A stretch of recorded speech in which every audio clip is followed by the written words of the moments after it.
Si certains font vœu d'abstinence par choix ou par conviction, il existe autour de toi des personnes qui font vœu de silence. Un silence involontaire dicté par la honte, la culpabilité et bien d'autres émotions contradictoires. Parce qu'il existe en ce monde une règle que l'on comprend très vite. Sois victime, mais tais-toi.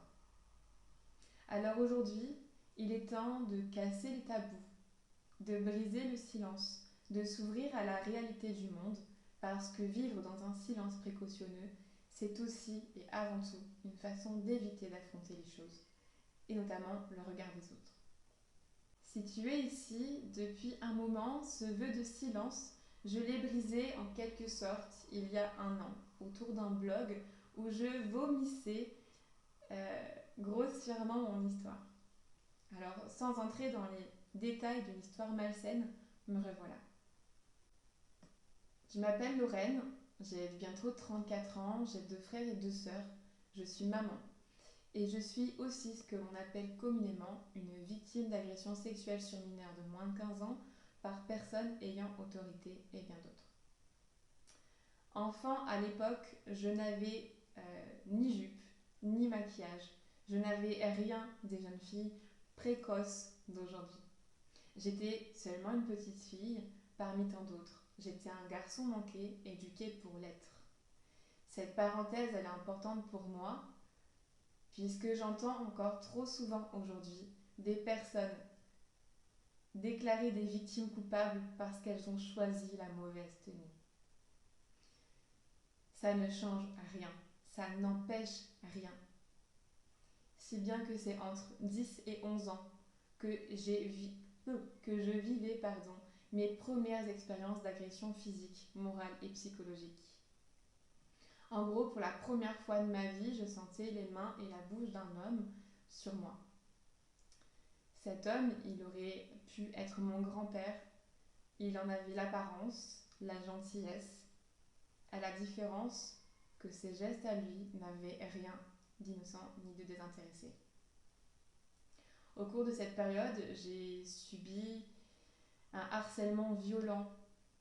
J'ai échappé à de multiples tentatives de viol parce que oui, moi, j'ai eu cette chance. Souvent de justesse, souvent grâce à des personnes qui ne savaient même pas qu'en l'occurrence ça me sauvait la vie. Parce que oui, parfois, la coïncidence fait bien les choses. En parallèle de tout ça, j'ai connu une prise de conscience énorme.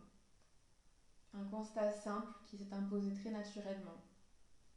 Ces gestes interdits d'un côté que je subissais par un inconnu ami de la famille se reflétaient dans ceux d'une personne bien plus proche, une personne qui aurait dû me protéger, mais qui en l'occurrence me poussait en réalité à subir cette maltraitance, violence.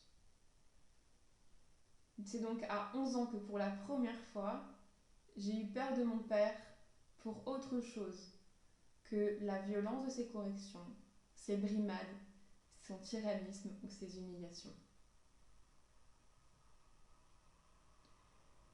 Et jusqu'à environ 15 ans, j'ai grandi dans un silence, dans un lourd secret difficile à porter. Dans tout ça, j'ai eu de la chance, une chance bis. Elle m'a connue en mode cellulaire. J'ai une jumelle. J'ai une jumelle avec laquelle, à cette époque, on savait ce que vivaient l'une et l'autre. On connaissait nos peurs, on connaissait nos secrets, on voyait. Mais tout ça sans ne jamais avoir brisé ce silence. C'est-à-dire que cette loi du silence existait même entre nous. Mais par chance, nous avons très très rapidement développé un instinct de protection et de préservation très fort. Et à l'adolescence, on avait déjà élaboré nos propres stratagèmes pour échapper en fait à l'homme malsain qui était notre père. Un jour, je te raconterai peut-être, c'est sûr. Un jour, je te raconterai avec tout l'humour que l'on me connaît, les petites vengeances de 2 petites filles très imaginatives, mais pas aujourd'hui.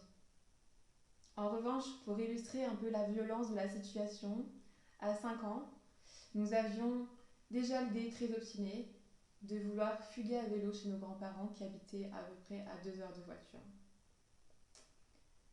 Alors oui, dans tout ça j'ai eu de la chance.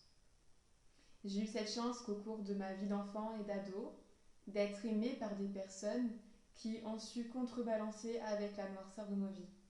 J'ai de très bons souvenirs d'enfants, remplis d'amour et de joie. Et ma mère, parce que c'est souvent la suivante à être visée. Ma mère a subi des violences physiques et morales, psychologiques, que malheureusement beaucoup de femmes encore vivent aujourd'hui. Je parle de femmes, mais il est évident que les hommes aussi. Parce que les lois protègent encore trop souvent la violence au sein des couples. Parce que le viol n'est pas reconnu. Parce que quand il n'y a pas de traces, la violence n'existe pas. Ma mère, elle a toujours tout fait pour nous protéger. Elle a pris pour nous, même lorsque nous étions coupables de petites vengeances. Cette personne que j'aime aujourd'hui tendrement, je peux te le dire, je l'ai détestée, réellement. Aussi haut et aussi fort que ma colère m'a porté. Alors comme quoi, pardonner à soi, pardonner aux autres, c'est aussi se libérer. En bref, victime un jour, victime toujours. Ça aussi, c'est une loi que l'on connaît très souvent dans notre milieu. Quand tu es victime, tu le portes sur toi. Tu l'es une fois, tu l'es toujours. Tu vas attirer à toi tous les connards, tous les boulets, tous les salauds qui vont te prendre pour ce que tu es, la victime. C'est comme ça, qu'ado, puis jeune adulte, pendant que je prenais enfin le courage de me battre contre tout ça, que j'endurais les joies des services judiciaires avec la violence que cela entraîne, et il y aura une vidéo à ce sujet très bientôt. J'ai rencontré des trahisons, des manipulations violentes de proches et de moins proches, des paris salaces, du harcèlement en communauté, du harcèlement professionnel, parfois l'ensemble. En bref, c'est fou comme l'humanité possède une intelligente violence qui m'échappe encore parfois. Alors, victime et naïve m'auraient parfaitement définie à cette époque. Entre-temps, j'ai appris la défiance, la méfiance, la force, l'endurance dans la douleur, et j'ai classé la bonté de l'humanité au rayon utopiste. Alors on y est. Pourquoi tu es là? Pourquoi tu entends tout ça? Clairement, pas pour ta pitié. Victime, je l'ai été. Longtemps. Mais je sais aujourd'hui que ça ne me définit pas. J'ai fait le choix, il y a 2 ans maintenant, que victime, je ne le serai plus. Parce qu'au détriment de beaucoup d'autres, je me suis trop longtemps abandonnée. Parce que j'ai pris conscience, au fil du temps, que je n'avais pas tenu la promesse que je m'étais faite. Plus jamais. Plus jamais victime, plus jamais soumise, plus jamais dénigrée, plus jamais écrasée. Il y a 2 ans, je me suis accordé un premier pas vers ma libération, un premier pas vers ma guérison. Et crois-moi, c'est le plus beau cadeau que je me suis jamais fait. Mais pour en arriver là, dans les faits, je fais partie de ces personnes qui, pendant longtemps, ont banalisé les choses. Je les ai enfermées dans une malle au fond de la cave, sous des débris bien accumulés. Et ce besoin de vomir ce parcours un peu lourd, de prendre le risque de le dévoiler au grand jour, je l'ai eu suite à une vidéo d'une vraie victime. Parce que oui, pendant longtemps, j'ai oublié que j'en étais une. Parce que je n'ai pas été textuellement violée, parce que j'ai eu cette chance, parce que on banalise encore trop souvent ce que c'est que le harcèlement et que la violence non visible. J'ai réussi à me persuader que tout ça n'était pas si grave. J'ai réussi à me dissocier de mes émotions, à les étouffer pour avancer. J'ai réussi. Une vieille amie, qui est en l'occurrence mon éducatrice spécialisée de l'époque, m'a dit un jour que je m'étais relevée quand d'autres seraient probablement mortes à l'heure qu'il est. Mais honnêtement, c'était un peu en quelque sorte le cas. Parce que ne rien ressentir, ça équivaut à mourir chaque jour un peu plus. Alors oui, j'ai tenu le choc face à toutes ces violences. Oui, je suis encore capable de rire, de sourire, mais je n'ai jamais été seule. Parce que des personnes ont su voir au-delà de la muraille de Chine, ont su voir en dessous de l'armure ce qui s'y cachait. Et Dieu merci, l'humanité aussi a un cœur. Et je l'ai découvert au fil du temps. J'ai eu des soutiens insoupçonnés parce qu'à un moment, ces personnes ont su voir plus. Parce que d'autres m'ont demandé directement, sans pitié, sans fausseté, avec énormément de patience, parce que oui, il fallait me supporter. Comme quoi. Parce qu'au-delà de tout ça, la vie m'a appris encore bien d'autres choses. Parce que j'ai frôlé le néant de très près à de nombreuses reprises. Mais aussi parce que finalement, j'ai décidé que toute cette vie merdique ne servirait pas à rien. Parce que je voulais qu'il y ait une raison à tout ça. Quelque chose qui me dirait, ok, tu as vécu tout ça, mais il y a une raison à ça. Parce que j'ai réussi à entrevoir que j'étais quelqu'un de bien au-delà de tout ça. Même lorsque j'étais en train de me détruire à petit feu. Parce que chaque parcours de guérison a son propre fonctionnement. Parce que j'ai décidé que sans ça, finalement, je ne serais pas celle que je suis. Et aujourd'hui, je peux le dire, je suis fière de qui je suis. Alors oui, en toute honnêteté, ta pitié ne sert à rien. Non, j'avais juste envie de remettre les choses à leur juste position. Parce que j'entends encore et je vois encore énormément de personnes s'insurger sur les faits divers, de ce qui se passe à la télé, ou en réseau, ou dans les journaux. Mais souvent, ces personnes ne savent rien. Elles ne font qu'imaginer les choses. Et ça leur donne le pouvoir et le courage de la colère. Et si je sais que ça part souvent d'une très bonne intention, ce qui est parfois chouette, on va pas se mentir, est souvent déplacé et maladroit. Moi, aujourd'hui, j'aimerais t'alerter, te faire prendre conscience que oui, des victimes, il y en a. Il y en a partout autour de toi. Et pas seulement la télé, et pas seulement des inconnus. Que ce soit des enfants, des femmes ou des hommes, la violence ne laisse pas forcément de stigmates physiques. Le harcèlement, les violences douces, les petites agressions, tout ça existe bel et bien. Alors oui, j'aimerais te faire prendre conscience du pouvoir qui est entre tes mains. Oui, j'ai été victime. Et oui, comme beaucoup d'entre nous, j'ai laissé des personnes minimiser mes souffrances, l'impact que tout ça pouvait avoir sur ma vie. J'ai laissé banaliser ma douleur. Je me suis entendue dire, ça va, ce n'est pas grave, tu n'as pas été violée après tout. Ou encore c'est du passé, passe à autre chose. Après tout, pourquoi pas? C'est si facile apparemment. J'ai laissé des personnes se moquer de ma vie, me rironner, me maltraiter, verbalement, physiquement, m'humilier en connaissance de cause. J'ai donné de l'importance à des personnes qui ne l'avaient pas vécu, leur laissant bien plus de droits et de pouvoir que je l'aurais dû. J'ai assisté à des repas, à des rendez-vous, à des pauses entre collègues, où les victimes étaient raillées, où elles étaient dégradées, déclarées coupables. J'ai entendu des blagues immondes sur des agressions, sur de la violence et sur la pédophilie. Alors oui, je l'ai enfin dit ce gros mot, la pédophilie.